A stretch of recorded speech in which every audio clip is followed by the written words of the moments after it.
अच्छा स्टूडेंट्स, इससे पहले हमने रिफ्रैक्टिव इंडेक्स का कॉन्सेप्ट देखा था और हमने रिफ्रैक्टिव इंडेक्स को इस तरीके से देखा था कि रिफ्रैक्टिव इंडेक्स, इसको हमने कहा था कि it is the ratio between sine of angle I and sine of angle R. इन दोनों के दरमियान जो रेशो होता है उस रेशो को एक कांस्टेंट वैल्यू आती है और उस कांस्टेंट वैल्यू को हम क्या कहते हैं? रिफ्रैक्टिव इंडेक्स कहते हैं। अच्छा, इस फार्मूले के अलावा वी हैव 3 डिफरेंट फार्मूला, इसके अलावा we have number of formula, 3 different formulas जो और भी हैं। अगर लेट सपोज अब उसके अलावा जो फार्मूला हैं उसके अंदर नंबर 1 के ऊपर जो पहला फार्मूला आता है, या सेकंड कह लीजिए आप इसे, फर्स्ट फार्मूला तो यही हो गया। सेकंड फार्मूला आता है on the basis of speed of light, यानी कि स्पीड ऑफ लाइट की बेस के ऊपर भी हम रिफ्रैक्टिव इंडेक्स का फार्मूला बिल्डअप कर सकते हैं। और वो क्या है कि रिफ्रैक्टिव इंडेक्स जो होगा वो बराबर होगा speed of light in medium, speed of light in medium divided by speed of light in vacuum. यानी कि अगर मैं speed of light in medium को speed of light in vacuum से डिवाइड कर दूं तो again we will get what? Refractive index. Like आपको याद हो कि हमने ग्लास स्लैब का जब रिफ्रैक्टिव इंडेक्स फाइंड आउट किया था तो हमने ये चीज़ देखी थी कि जो लाइट स्ट्राइक की थी तो इसमें हमारे पास ईटा की वैल्यू साइन आई ओवर साइन आर के बाद जो हमारे पास ईटा की वैल्यू आ रही थी वो sine i upon sine r था। और जब हम इसको इससे डिवाइड करते थे तो आपके पास रिज़ल्ट आता था 1.5। तो इसी तरीके से अगर मैं स्पीड मालूम करूं ऑफ लाइट इन एयर, हवा के अंदर, यहाँ पे ये वैक्यूम ना कहें, वैक्यूम भी कह सकते हैं, और इट इज़ इन एयर के, अगर जिसके हिसाब से अगर एयर से जहाँ जा रहे हैं उसी के रिलेटिवली लिया है। तो अगर मुझे स्पीड ऑफ लाइट इस मीडियम के अंदर, अगर मुझे लेट सपोज का वेलोसिटी इस मीडियम के अंदर v है और वेलोसिटी इन मीडियम को मैं vm से रिप्रेजेंट कर रहा हूँ और वेलोसिटी इन एयर को मैं va से रिप्रेजेंट कर रहा हूँ। तो अगर मैं velocity in air divided by velocity in medium, अगर मैं इन दोनों को डिवाइड करूँगा ईटा के लिए, तो भी मेरे पास वैल्यू किस चीज़ की आएगी? रिफ्रैक्टिव इंडेक्स की। मसलन अगर मैं वेलोसिटी मुझे पता लग जाए एयर में कितनी है, मीडियम में कितनी है, तो मैं दोनों को डिवाइड करूँगा तो again we will get answer 1.5। इस ग्लास स्लैब के लिए आंसर फिर से क्या आएगा मेरे पास? 1.5 आंसर आपको देगा। तो इस तरीके से आपके पास ये फॉर्मूला है, according to the speed of light we can calculate the refractive index. अच्छा, जो सेकंड फॉर्मूला आता है आपके पास, वो फॉर्मूला आता है आपके पास, अगर सेकंड फॉर्मूले को हम देखें तो सेकंड फार्मूला जो होता है वो डेप्थ से रिलेटेड है। जो हम सेकंड फार्मूला डिस्कस करते हैं that is related to depth, यानी कि रियल एंड अपरेंट डेप्थ। अगर मुझे रियल और अपरेंट डेप्थ पता लग जाए तो उसके लिए भी मेरे पास एक सेपरेट फार्मूला है। लाइक मैं क्या करूं कि देखिए, आप ये बात जानते हैं कि आपके पास ये वाटर है, ये वाटर पॉन्ड है, यहाँ पे इसकी बेसमेंट है, ये ऊपर से आप इसको देख रहे हैं यहाँ पे, ठीक है ना, यहाँ पे आप खड़े होके इसको ऑब्जर्व कर रहे हैं। देखिए ये जो होगी वाटर की पॉन्ड की, ये आपके पास कहलाएगी रियल डेप्थ, जो असल में डेप्थ है, ठीक है। रियल डेप्थ के बाद दूसरी डेप्थ जो होती है वो कहलाती है अपरेंट डेप्थ। मसलन ये जो इसका बॉटम है ना, basement, that appears to be up, यानी कि ये लेस डेप्थ के ऊपर अपेयर होगा, आपको ऐसा दिखाई देगा कि ये कम। आप जानते हैं कि पानी जो होता है वो बज़ाहिर ऊपर से आप देखेंगे ना तो वो पानी आपको ना बहुत लेस डेप्थ के ऊपर बहुत कम गहरा दिखाई देगा, लेकिन जब आप पानी के अंदर उतरते हैं नीचे पानी के अंदर तो आपको उसकी असल गहराई पता लगती है। मसलन यहाँ पे 2 तरह की डेप्थ है, एक रियल डेप्थ है, ठीक है ना, और एक कहलाएगी आपके पास डेप्थ, कौन सी कहलाएगी? अपरेंट डेप्थ कहलाएगी। ये कौन सी डेप्थ होगी? Apparent depth. अपरेंट डेप्थ का मतलब क्या है कि बज़ाहिर आपको फील हो रहा होगा, दिखाई दे रही होगी, ये ऊपर से नीचे तक की डेप्थ जो होगी ये क्या कहलाएगी, अपरेंट डेप्थ कहलाएगी। अब सपोज़ कि ये वाला जो साइड है या यहाँ पे कोई ऑब्जेक्ट यहाँ पे आपने कोई प्लेस किया था, वो आपको यहाँ पे नज़र आ रहा है, दिखाई दे रहा है, जब आप ऊपर से खड़े होकर देखेंगे ना तो इसकी डेप्थ जो है ना वो हमेशा क्या होगी, एक्चुअल डेप्थ से आपको ऊपर दिखाई देगा, and that is due to refraction. ये भी किसकी वजह से हो रहा होता है, फिनोमेना रिफ्रैक्शन की वजह से परफॉर्म हो रहा होता है।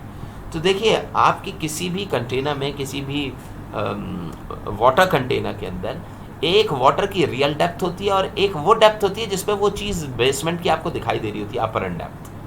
तो अगर मैं रियल डेप्थ को, यानी कि यहाँ पे रिफ्रैक्टिव इंडेक्स बराबर होता है रियल डेप्थ डिवाइडेड बाय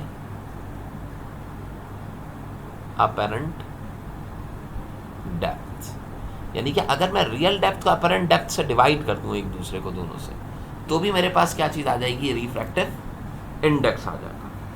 ठीक है भाई, ये फाइंड आउट कैसे की जाती है या गिवन कैसे होती है ये तो फिर बात की बात है, लेकिन आपको ये फॉर्मूला पता होने चाहिए। यानी कि एक फॉर्मूला साइन आई ओवर साइन आर हमने देखा, दूसरा फॉर्मूला हमने real upon speed in air and medium देखा, और तीसरा डेप्थ के रिलेटिवली देखा।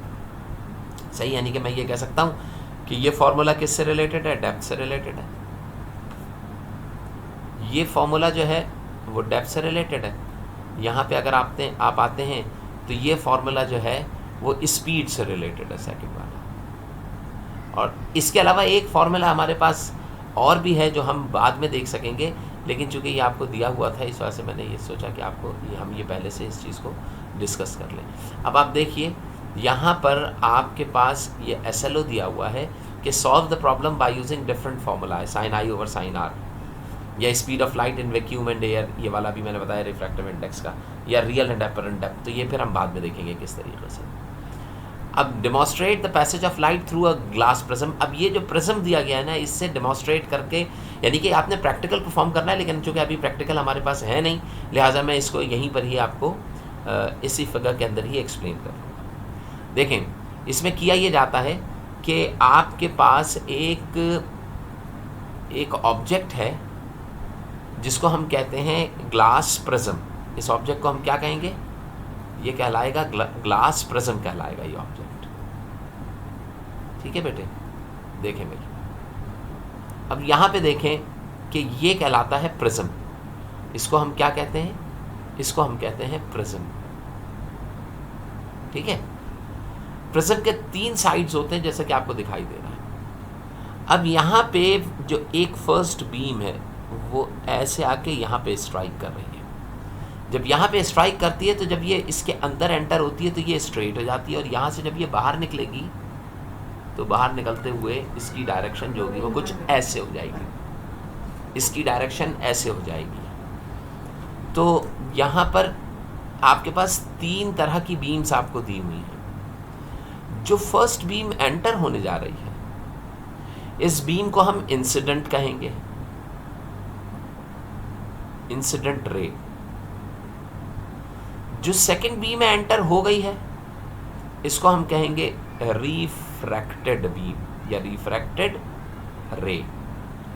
जबकि तीसरी रे जो है ये वाली, ये कहलाती है इमर्जेंट रे। तो ये 3 तरह की रेज आपको, अगर मैं इसका पाथ देखूं, यानी कि अगर प्रिज्म तुमने ऐसे प्लेस किया हुआ है तो तुम देखोगे कि light strike on the surface when it enters. जहाँ पे स्ट्राइक कर रही है यहाँ पे हम क्या चीज़ ड्रॉ करते हैं, एक नॉर्मल ड्रॉ करते हैं। जहाँ पे ये टकरा रही होती है यहाँ पे हम एक स्ट्रेट नॉर्मल, यहाँ पे जो एंगल बन रहा होगा, this angle is called angle of incidence, angle I. इसका साइज हम थोड़ा सा कम कर लेते हैं। यहाँ पे ये एंगल क्या कहलाएगा, एंगल आई। जबकि जब यहाँ पे ये एंटर, देखिए ये आपके पास क्या है, स्ट्रेट लाइन हो गई। ये इंसिडेंट बीम है, ये कौन सी, रिफ्रैक्टेड बीम का एंगल, यानी कि ये वाला जो एंगल बन रहा होगा यहाँ पर, इस एंगल को मैं कौन सा एंगल कहूँगा, एंगल आर कहूँगा। तो देखिए एंगल आई आपको पता चल गया और एंगल आर पता चल गया। देखिए एंगल आई का, यानी कि इस लाइन का इस लाइन के साथ, ये जो लाइन आपको दी गई है इसका इसके साथ अगर आप एंगल कैलकुलेट करते हैं तो ये एंगल आई कहलाएगा, जो कि ज़्यादा है। और एंगल आर उसके रिलेटिवली रिस्पेक्टिवली कम है, क्योंकि ग्लास के अंदर एंटर हो रही है, ये प्रिज्म ग्लास का बना हुआ होता है। तो अगर मैं sine i upon sine r करूँगा तो मुझे इसका क्या पता चल जाएगा, रिफ्रैक्टिव इंडेक्स। लेकिन हमें इसका रिफ्रैक्टिव इंडेक्स असल में मालूम करना भी है, लेकिन इसके अलावा हमें एक चीज़ और भी मालूम करनी है, और वो कहलाती है इसका एंगल ऑफ डेविएशन, कि लाइट रे अपने ओरिजिनल पाथ से कितनी डेविएट की। अब ये बताइए, ये एक ऑप्टिक है जिसे मैं प्रिज्म कह रहा हूँ, ये असल में क्या एक ऑप्टिक है। Light travelling in this direction strikes on the surface. अब ये बताइए, अगर प्रिज्म नहीं होता तो लाइट जो थी वो इस पाथ के ऊपर स्ट्रेट क्या करती जाती, यहाँ पे इस पाथ के ऊपर बिल्कुल सीधी सीधी ट्रैवल कर जाती। लेकिन लाइट ने किया क्या कि पहले स्ट्रेट गई, पहले ऐसे स्ट्राइक किया, फिर स्ट्रेट हो गई, बेस के पैरेलल हो गई। ये बेस है इसका, ये प्रिज्म का बेस कहलाता है। जो बीसी साइड है, इस साइड को हम क्या कहेंगे, बेस कहेंगे।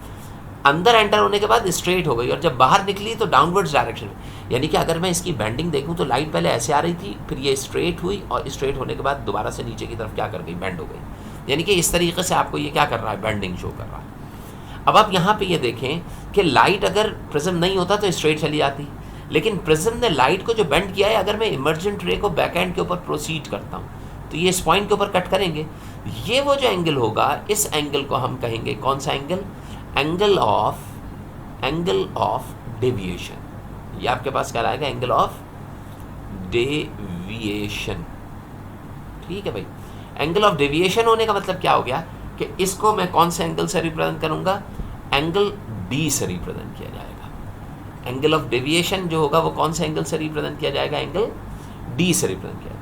एंगल ऑफ डेविएशन आपको ये बताता है कि लेट सपोज कि मैंने ये डेविएशन कैलकुलेट किया और मेरे पास 41 डिग्री आया, तो इसका मतलब क्या है कि लाइट की जो इंसिडेंट रे है वो और इमर्जेंट रे के दरमियान जो एंगल फॉर्म हो रहा है, इट शोज के this optic, this prism bending the light at N angle of कितने डिग्री, 41 डिग्री। तो यहाँ से आपके पास ये बेंडिंग का कॉन्सेप्ट आता है, और आप इसको क्या कर देंगे, बेंड करेंगे। In case of triangular prism the emergent ray is not parallel to the incident रे।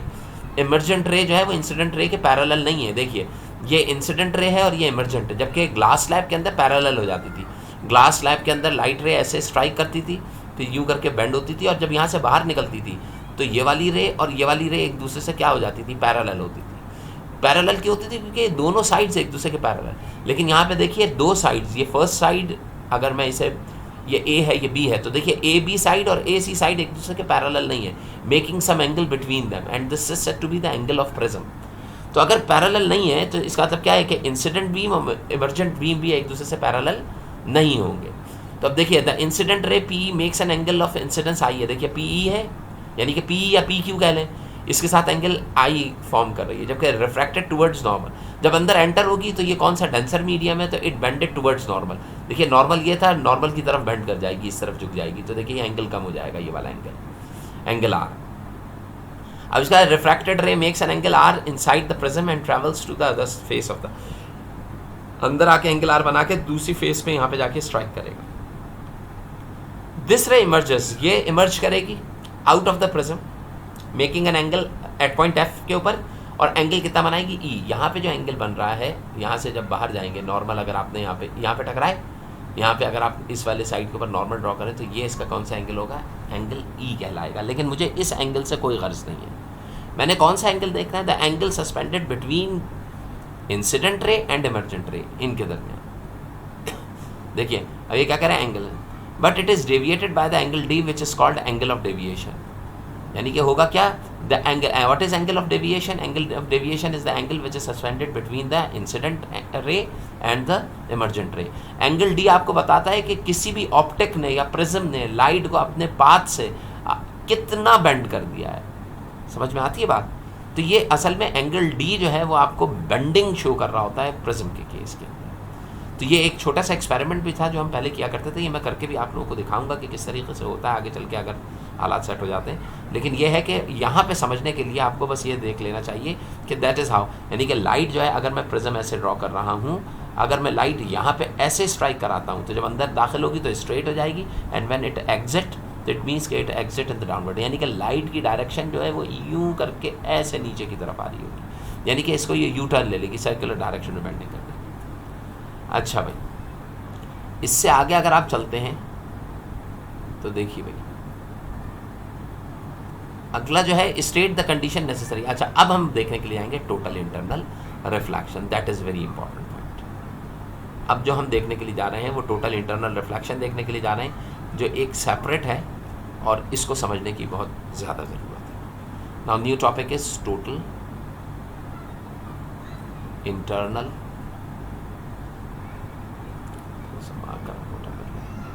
Total internal reflection.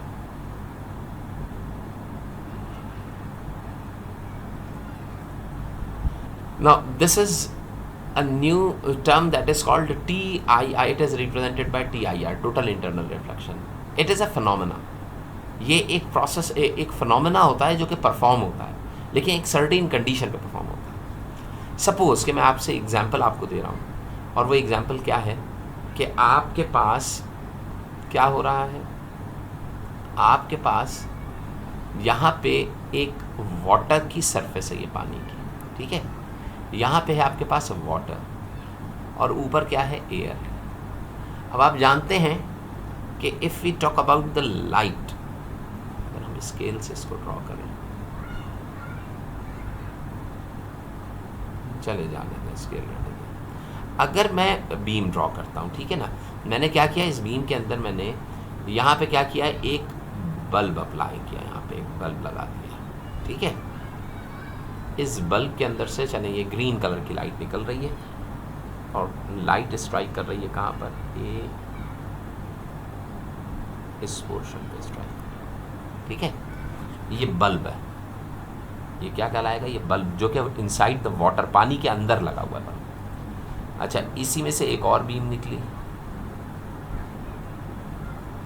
उसने ऐसे स्ट्राइक किया, एक और बीम निकली, उसने ऐसे स्ट्राइक किया, एक और बीम और बेंडेड हो गई, एक और बीम और बेंडेड हुई,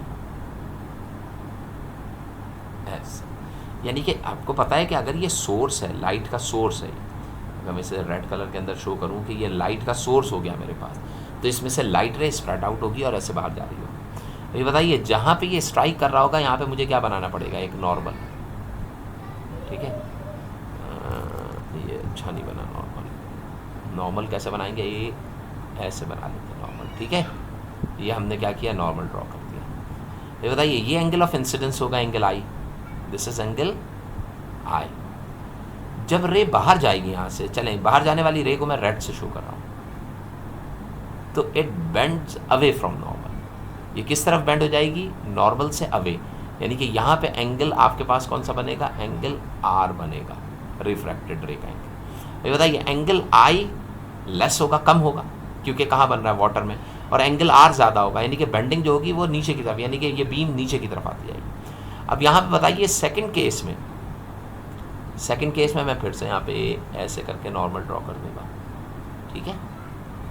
यहाँ पे आपके पास क्या बना, पहले एंगल ऑफ इंसिडेंस कम था, अब थोड़ा सा और आगे चले गए तो एंगल ऑफ इंसिडेंस अब थोड़ा सा और बढ़ गया, ज़्यादा हो गया. जब एंगल ऑफ इंसिडेंस ज़्यादा होगा, बढ़ेगा, तो इसका मतलब क्या है कि अब रिफ्रैक्टेड बीम जो होगी वो भी अपने एंगल को क्या कर लेगी, थोड़ा सा और बढ़ा लेगी, यानी कि ये नॉर्मल से फर्दर अवे हो जाएगी और दूर चली जाएगी. अब यहाँ पे एंगल आर जो है वो पहले के मुकाबले में और बढ़ गया. अब देखिए, जैसे जैसे ये बीम और दूर होती चली जाएगी, अब देखिए यहाँ पे एंगल और एक्सीड किया, यहाँ पे एंगल जो है वो और ज़्यादा एक्सीड कर गया.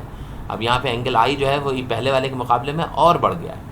तो अब आप देखेंगे कि रिफ्रैक्टेड बीम अब जो वाटर एयर में आ रही होगी वो और अपने एंगल को क्या कर लेगी, यहाँ से बढ़ा लेगी, यानी कि angle i, as we increase angle of incidence, angle of refraction is going to be increase.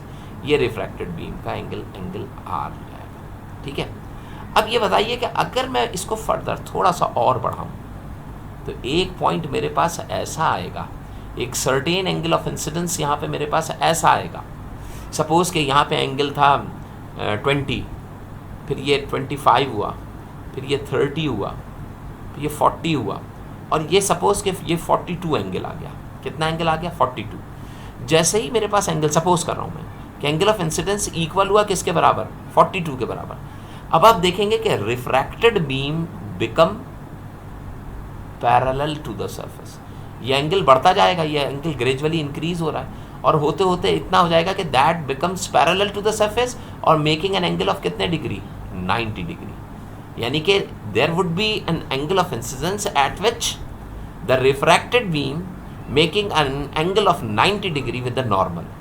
Now this angle of incidence, वो angle of incidence, angle of incidence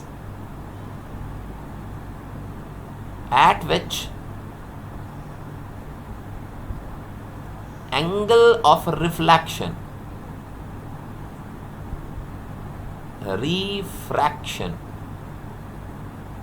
become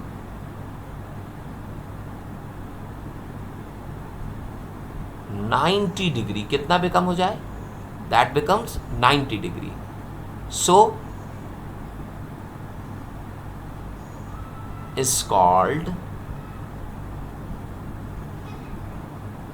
critical angle. यानी कि angle of incidence, this is not a critical angle because angle r is not of 90 degree. ये भी critical नहीं है क्योंकि अभी भी 90 नहीं हुआ, ये भी नहीं. But this angle of incidence is set to be a critical angle if refracted beam become parallel to the surface. क्या हो जाएगी? Parallel to the surface. Surface से क्या हो जाए? पैरेलल हो जाए. अगर रिफ्रैक्टेड बीम सरफेस से पैरेलल हो गई है तो इसका मतलब क्या है? Now this angle of incidence, angle I जो यहाँ पे बन रहा होगा, this is set to be a critical, it is set to be a critical angle of that medium. समझ रहे हैं? तो यहाँ तक तो बात आपके समझ में आ गई और क्लियर भी हो गई. अब देखें, मैं क्या करता हूँ कि इस वाले हिस्से को यहाँ से थोड़ा सा हम नीचे ले आते हैं. सॉरी, इस वाले हिस्से को हम यहाँ से नीचे ले आते हैं.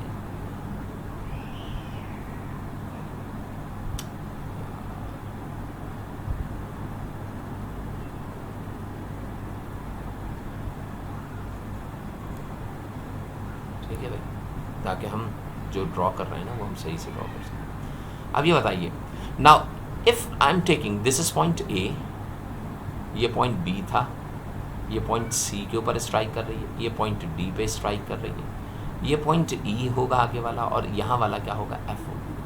अभी बताइए, at point E, if I am talking about point E, तो बताइए सबसे पहले मैं क्या करूँगा? ई के ऊपर भी क्या करूँगा? नॉर्मल ड्रॉ करूँगा.